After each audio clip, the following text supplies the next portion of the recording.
she put up a GoFundMe to do it. Not a great idea for a commercial business to be like, here, we're going to just give us money to decorate. Put it on social media. And obviously people in the community were like, can you imagine a business asking us for money just to put Christmas lights up? They started writing things, just negative things. And instead of the owner being like, yeah, maybe that wasn't a great idea, the owner said, like, come down here and I'll fight you. And I open up Facebook and I just find this hugely now going viral. Local business owner offers to fight customers in his parking lot. So I had to jump in there and craft the PR message. So you were briefly running social and PPC for Fight Club. Yeah. When the business went under, they didn't pay their employees. So I told them all to show up at the parking lot at 2 o'clock, and whoever wins gets paid. Their paycheck.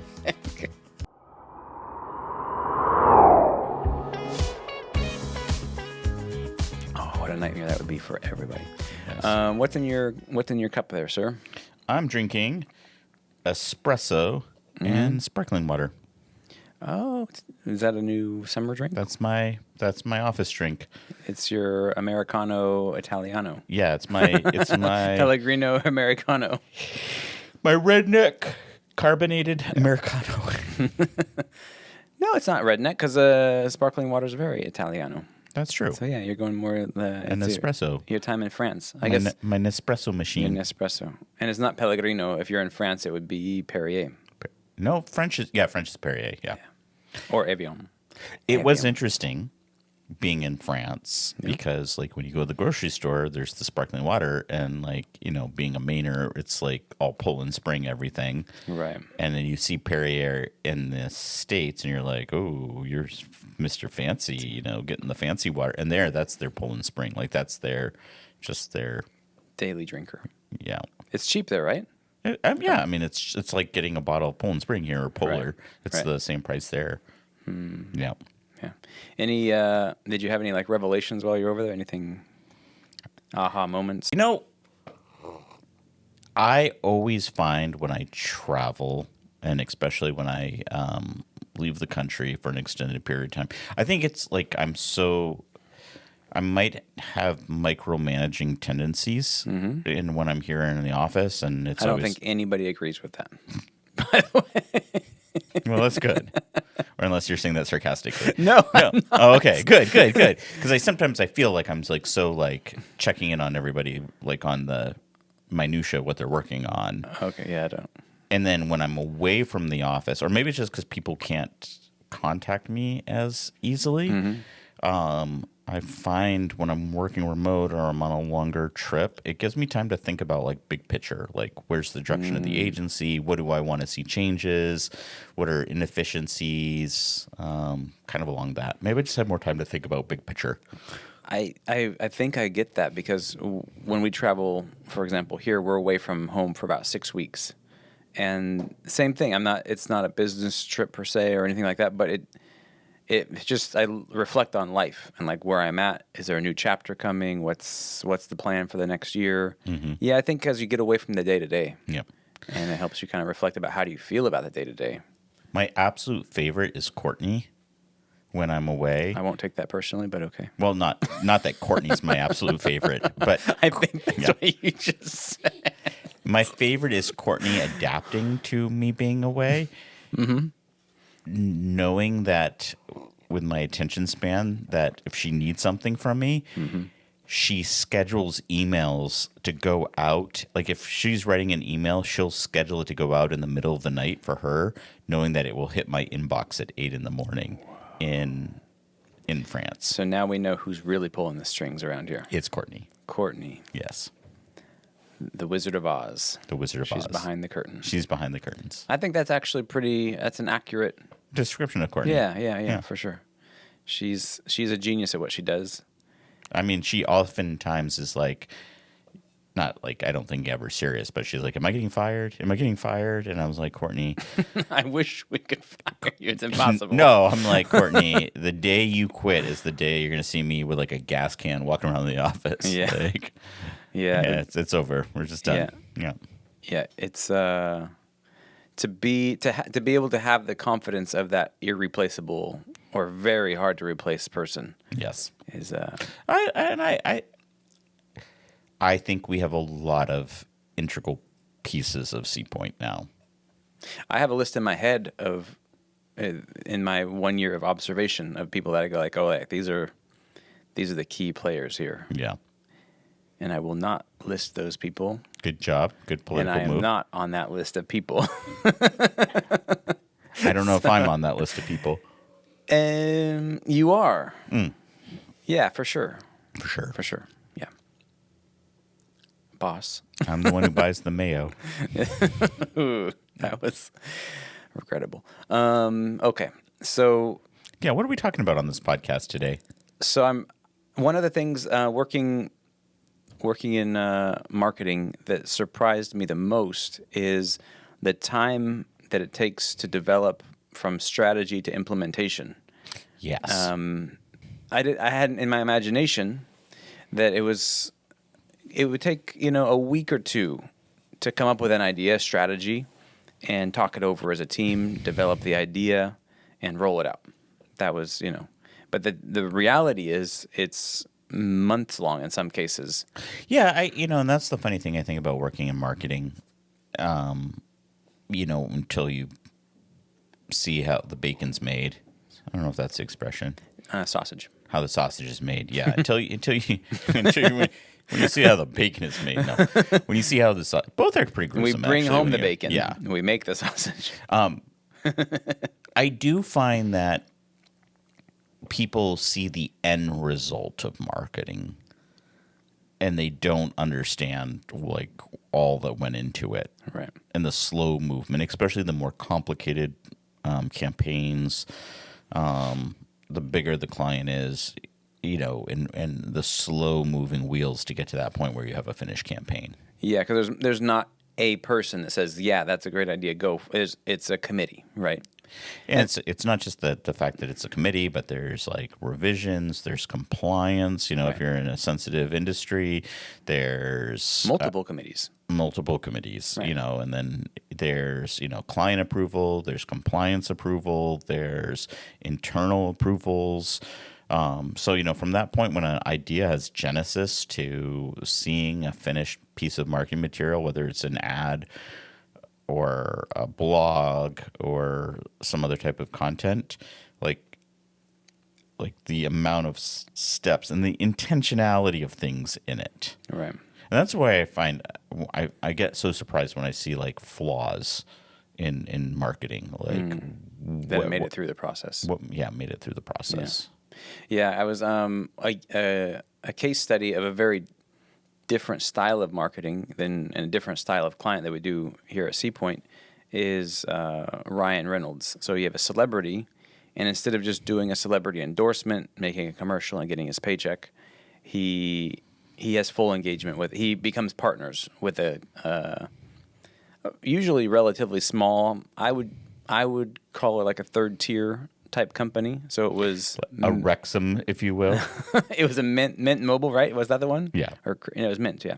Mint Mobile, and then Aviation Gin. Yeah. So thinking about Aviation Gin, he was partnered with that company for about 2 years, like 2018 to 2020, and it was a large company for a high end premium gin, which they were doing like 15 to 20,000 cases a year. So not on the global scale, not a huge company. And in those 2 years, he doubled that from 15 to 20 with his marketing efforts and campaign up to 40. And they sold the company for like $600 million. So a fantastic couple of years, right? And good timing with the pandemic. Everybody started drinking more. So it all timed out probably pretty well. But his style of marketing was pretty revolutionary compared to normal. So one of the things was he had a 48-hour turnaround from concept to release.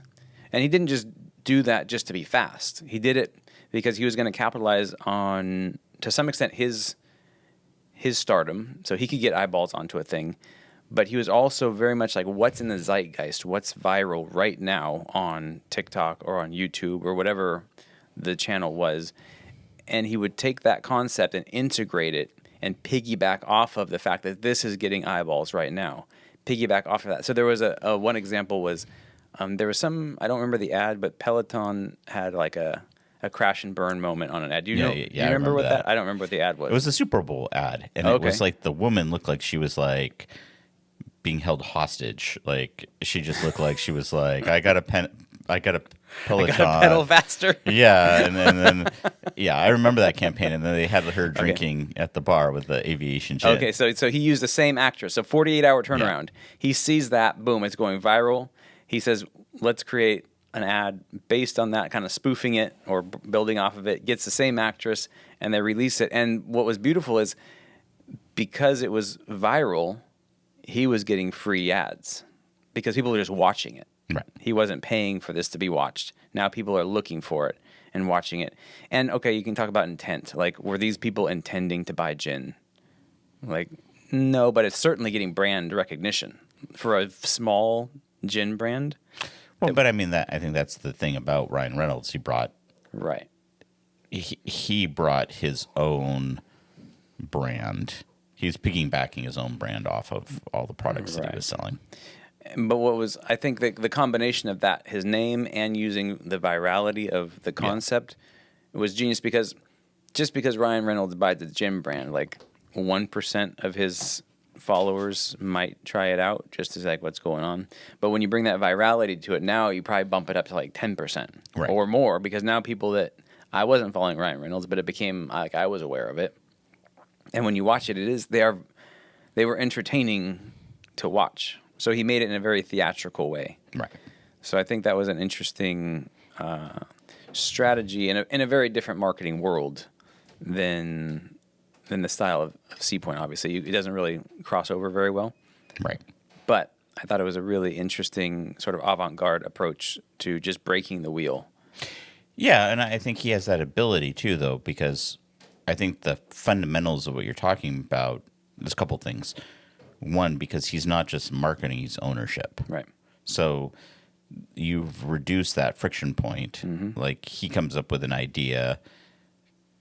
His background in media, he understands not just the marketing side, but he understands like what is going to appeal and what's going to look good on film. Yeah, and appeal to media consumption, right? Exactly. So you're able to reduce you're basically able to take those steps out as far as like having your siloed marketing, pitching ownership, who then has to push back, and then so you have that instant sign off in that case. And I'm sure, so he cut through committees. Like he becomes probably a committee of nearly one, because I would imagine he went into the whole thing with the plan of doing. He didn't just like, oh, let's see what happens. He knew he was going to do this crazy new form of marketing.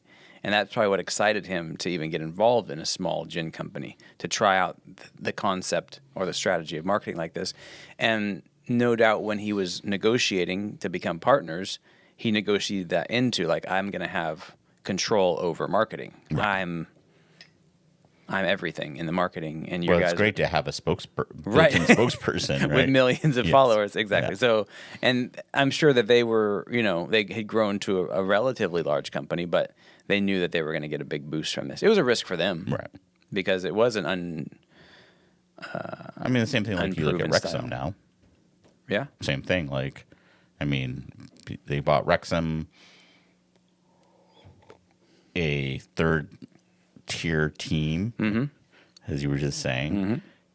Mm-hmm. That investment in it and that exposure of the brand. I know that the very, just what you mentioned. I don't know any of this. Like, how did, apart from him buying it, and I imagine putting money into it, how did he market it, or how did it? But here's the fascinating thing is English football. Mm-hmm. So, real quick synopsis for the American listeners who don't understand European sports, You're right? Talking to me. Yeah. So, like they have their professional levels. Like here in the States, we've got like, let's say baseball, right? So you have your baseball, then you have your AAA teams, and then your AA teams, single A teams, right? But they're all controlled by the parent team. Right. And the parent team is always going to be a professional team, even if they're really, really horrible. They could have like 5 years they could be the Florida Marlins and just be really bad. Well, in English football or European football, that bottom team, that team that's horrible, drops down a level. So the bottom 3 teams drop down a level, and then you can just keep sinking levels. Like you could be a professional, you could be the Florida Marlins one year, and you could just be a single A ball club in 4 or 5 years if you don't invest or you don't. So you have that, right? So there's a high ceiling. You can be a bad team, a small team somewhere. You can have a very high ceiling to get to, because a Premier League team is worth billions of dollars. Right. So then you have you have Wrexham, good reputation, old reputation, low risk, 3rd tier, right? The other thing they have is they have very strict rules about financial fairness there. So you can keeping teams from going bankrupt. So it might seem like a cool thing to have this millionaire come into your team and you're like, great, he's going to lavish all this money and now this team's going to be awesome, which the team I follow, Newcastle, kind of did. The Crown Prince of Saudi Arabia basically bought the team through wealth fund, and you're thinking, oh man, unlimited money for the team, right? Right. The problem is the team can't spend more money than it brings in. But you have this relatively obscure team playing in the 3rd division that nobody in the States, you probably can't name a single team in the 3rd division of English football. No. But all of a sudden, Ryan Reynolds, the other guy, which I feel horrible. The guy from it's one of the creators of It's Always Sunny in Philadelphia, Rob McElhaney. Okay. Yeah. Okay. He's never going to see this podcast, so he's not going to know that. Sorry, Rob. Yeah. Rob might be really hurt because he might be like the guy. Maybe he tracks Google where his name pops up, and now it'll pop up. Yeah. And he's going to crap on C Point after this. No, Anyways, he's gonna Rob. appreciate us. Let's just say the fact that both of them, and then they get the show on FX, right? We Are Wrexham. They bring them to I didn't know about that. Yeah, brings them to a U.S. tour, right? Oh, okay. I think they played the women's team and destroyed the women's team as in their they played against the U.S. women's soccer team. Okay. Wrexham played them stuff and destroyed won. them. Yeah. No, see. Comes on this tour. All of a sudden, there's a lot of Americans who know this Wrexham. little team from Wales, this little Welsh team. So he started doing some pretty wild things. So the thing is, because people are buying jerseys, people are, following the team. Income's going up.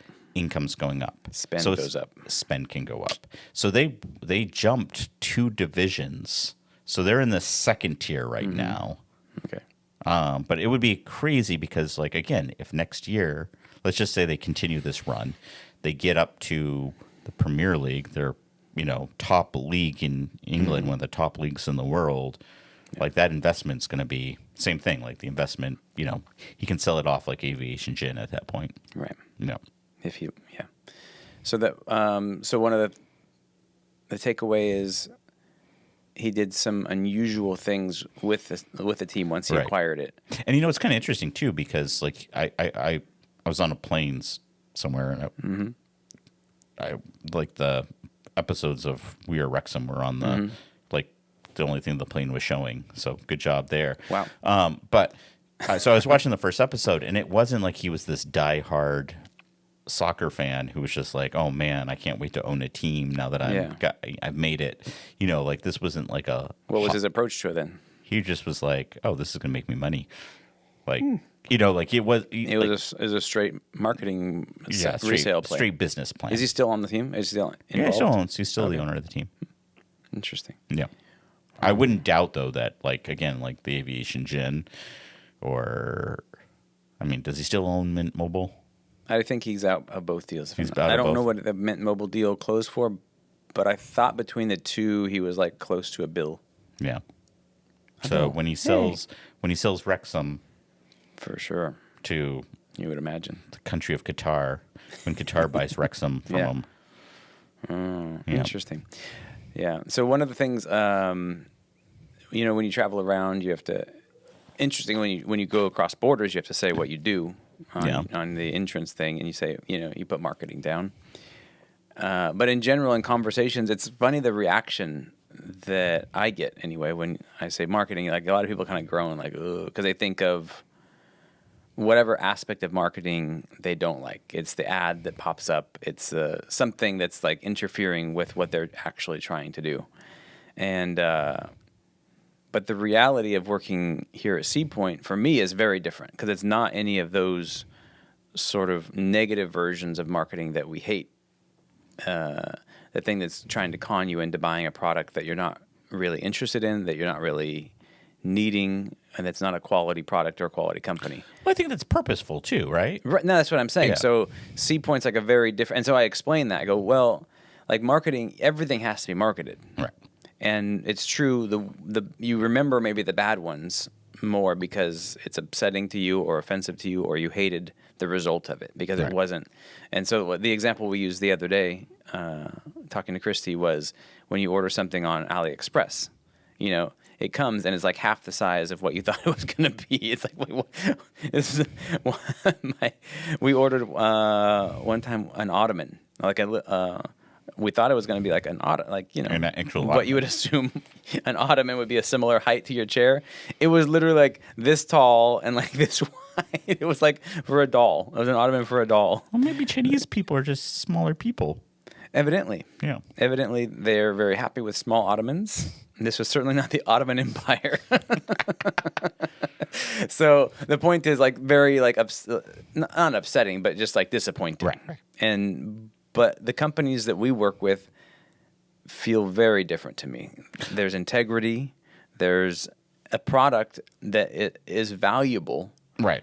And it just needs to be displayed to the people that need it. Well, I think very specifically, we haven't taken on clients. There's been times where you had some skeezy clients that was just would have been a money grab. The problem is marketing is not going to solve your business problems. Right. So if you have a bad product, marketing amplifies your brand. So if you have a product that's substandard, you have a client that threatens to kill its customers. That's not good. No, that actually happened to us. Yeah, we long time ago. It's not a good relationship. But yeah, no, it was funny story. There was a restaurant, and it was more like. Can like you tell the story? Yeah, I'll tell the story. Okay. It was a restaurant, and we loved the restaurant. Okay. No, we didn't really love the restaurant. Again, that was one of those examples, right? The restaurant wasn't super feels great. Like a very conflicted story. But it was down the street from me, and I really wanted it to succeed because it was barbecue, like right next to my house. Okay. So who doesn't want that to succeed and go under, right? Right. And they did things they weren't from the community, and they made some kind of tone deaf moves. Like the restaurant wasn't doing super great. The wife of the restaurant decided that, and it was kind of an iconic location where the restaurant was, and said, I would love to put up Christmas lights all over the restaurant exterior. Wouldn't that be a cheery thing for this very popular, known spot on the seacoast? Okay. So she put up a GoFundMe to do it, which not a great idea for a commercial business to be like, here, we're going to just give us money to decorate? Yeah, exactly. So not well thought out. Right. And put it on social media. And obviously people in the community were like, can you imagine a business asking us for money just to put Christmas lights up? Like that seems very tone deaf to a lot of people. Right. But people on social media are horrible people anyways. And so they started, all bots. They started writing things, basically like just negative things. Right. And instead of the owner being like, yeah, maybe that wasn't a great idea, the owner said like, come down here and I'll fight you. And this was like more of a hobby client because obviously it's very different from our Right. And they're corporate. obviously they're not making a lot of money. They're probably not spending a lot of money. It's very different from our large corporate clients. It was just like the guy around my neighborhood who I wanted his little restaurant to succeed. I follow. And like I open up Facebook and I just find this like hugely now going viral of well, he got to go viral. Yeah, local business owner offers to fight customers in his parking lot. So I had to jump in there and craft the PR message of like we apologize. We're just trying to, our ill-fated attempt at bringing cheer. Yeah. So you were briefly running social and PPC for Fight Club. Yeah. And the other thing that was really funny to me afterwards as well is because we had access to their Facebook page. Mm-hmm. When the business went under, they didn't pay their employees like the last wages that they were all owed. So we were also like controlling the Facebook when people were writing in like with like threatening like where's my money? And I heard that he invited them to come down and fight for it. Yes. So I told them all to show up at the parking lot at 2:00, and whoever wins gets their paycheck. Oh my goodness. Yes. So that wasn't.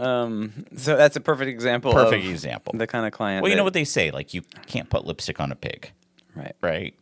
And I'm not calling the restaurant a pig. I understand that analogy. They did make delicious pig, though. They did make delicious pig. You can't put barbecue sauce on a pig. Yeah, you can't put barbecue sauce on a lipstick pig.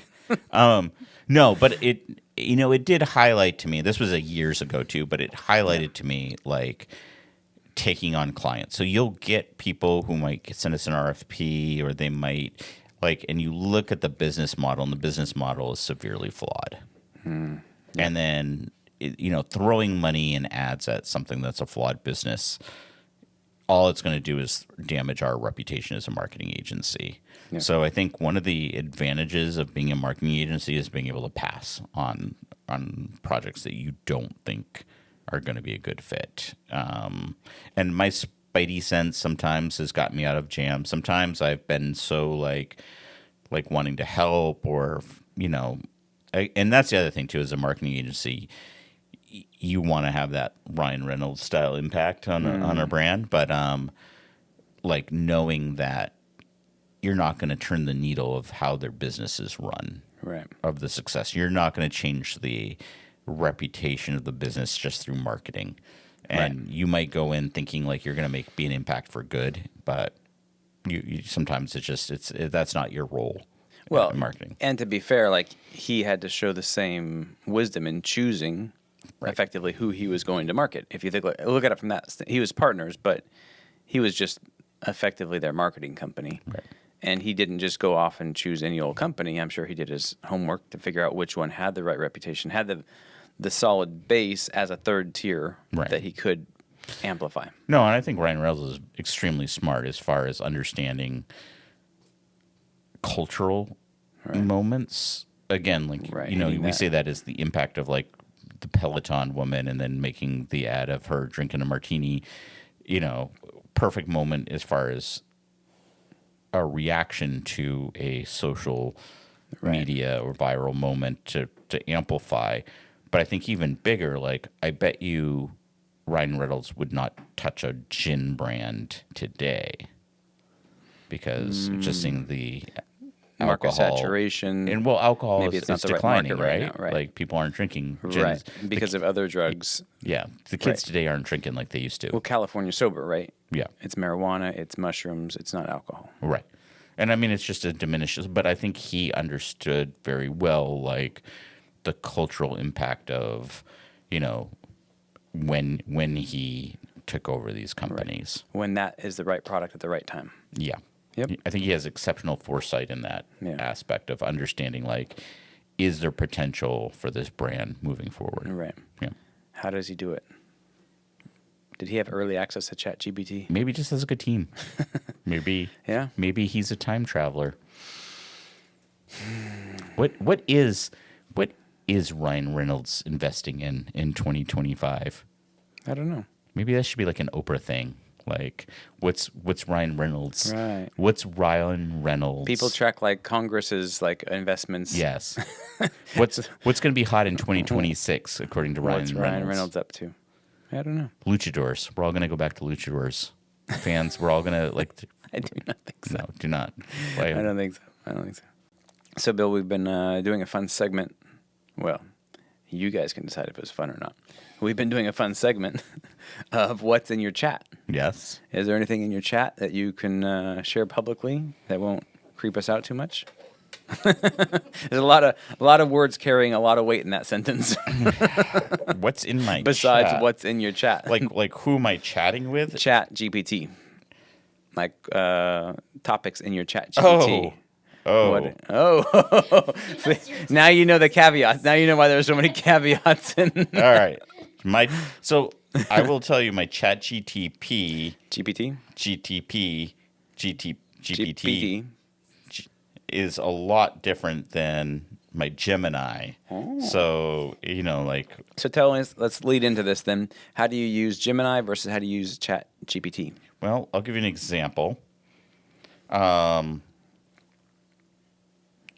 looked at tree removal responsibility in Maine, DMT drug. Is that related to tree removal? Famous visitors of the Cafe Central in Vienna. Was there any, by the way? Famous visitors? Oh, yeah. Hitler and Stalin we and promised Tito not to bring and up Hitler Freud. in this one again. Did we promise not to bring up Hitler? I feel like it did end up in Hitler territory? In cut, in post. Oh. Yeah, well. By the way, we're against him. Against Hitler. Hitler. Everything he did, even his paintings. Yeah.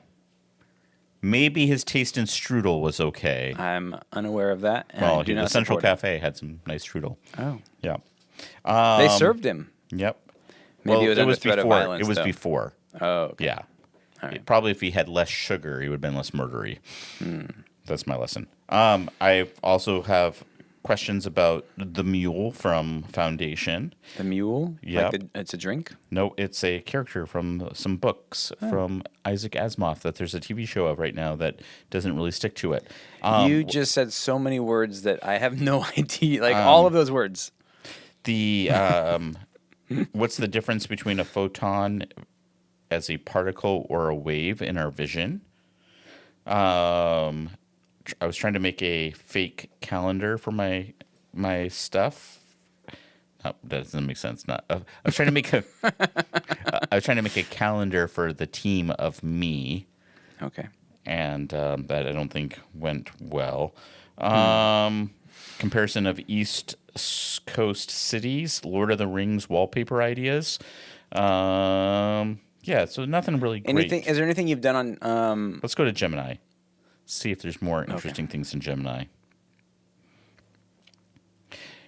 The Webb telescope and its view of the Big Bang.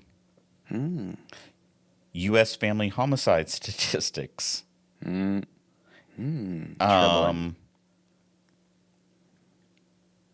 to recover a Facebook business.